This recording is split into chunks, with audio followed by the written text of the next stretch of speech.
The third annual CRN Women of the Year Gala is upon us, and the excitement is rising. I'm Jennifer Follett with CRN. I'm here with my colleague, Jacquie Rives. Jacquie, we are gearing up to head to New York City. I've got my dress. I hope you've got yours. Tell me a little bit about why you feel like this gala, this event, is one of the jewels of the year. Yeah, Jen, of course I have my dress. I got that in the summer and the shoes. I think it's all about the shoes this year. But yes, I love this event.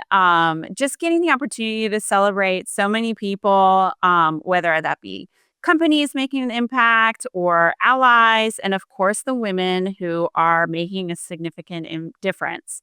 When people ask me about the gala, I always tell them it's like New Year's Eve for the channel, and I cannot wait to be there. So, Jen, we have such a difficult time going through the enormous amount of amazing submissions that we get for the nominations. And you put a pretty good process in place to kind of relieve the judges a bit, giving us some criteria to be able to judge fairly.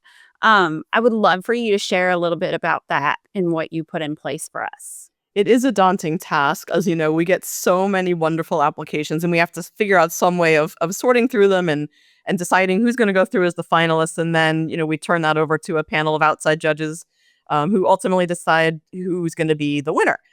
So yeah, we've taken some time to come up with some criteria that we use to help our judges kind of break things down. So we look at things like passion, how much energy and passion did the person put into their application and explaining all the great things they're doing.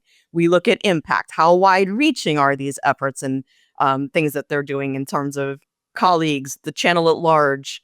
What's the impact of those activities? And then last, we look at evidence. Do you have data? Do you have testimonials? What's the evidence that these activities, are, they don't have to be broad and life-changing activities, but what is the evidence that that they're doing good work in the channel? So those are the things that we look at. It's just, yeah, it's really amazing. I feel like as a judge to get to see these stories, so many people pour so much energy and passion into these applications, and the work is just amazing. Yeah, I couldn't agree with you more.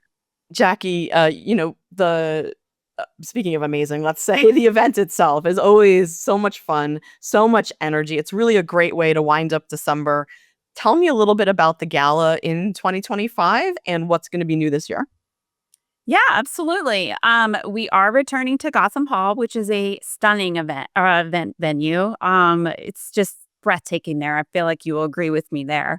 So from there, like we have some entertainment that I can tease out a little, but can't share the details as this is something that we put a lot into. But there will be some Broadway stars and New York icons. So that's all I'm going to say about that. The vibe, it is too difficult to put into words. So, if you're joining us, I can't wait for you to experience it. If you're not, hope to see you join us next year and you can see for yourself why it's such a special night. It is a special night. And whether you'll be there or not, you can follow along in our Women of the Channel newsroom. There'll be lots of coverage, lots of videos, maybe a little bit of FOMO if you're not there. But hey, there's always next year. I'm Jen Follett. This is Jacquie Rives. Thank you for joining us, and we hope to see you in New York.